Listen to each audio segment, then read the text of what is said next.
কোৱা নমস্কাৰ নমস্কাৰ আমি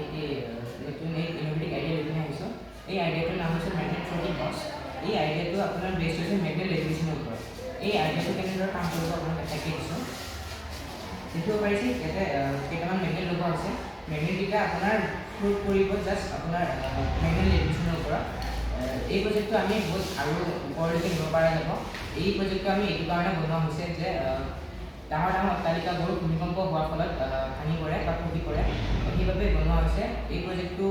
যদি আমি ডাঙৰ ওপৰলৈকে যদি নিওঁ তেতিয়াহ'লে ডাঙৰ ডাঙৰ অট্টালিকাবোৰ খহি পৰাৰ সম্ভাৱনাটো কমিব এই প্ৰজেক্টৰ দ্বাৰা আমাৰ এনেধৰণে লাভ হ'ব পাৰে যে বানপানী ভূমিকম্পৰ ফলত সাধাৰণ ঘৰবোৰ যিদৰে নষ্ট হৈ পৰে এনেদৰে মেগনেটিক ফ্লোটিং হাউচ যদি বনাব পৰা যায় তেতিয়াহ'লে ইয়াৰ বানপানী ভূমিকম্প আদি প্ৰাকৃতিক দুৰ্যোগৰ প্ৰভাৱ ইয়াৰ ওপৰত সহজে নপৰে ভৱিষ্যতে এই আইডিয়াটোৰ জৰিয়তে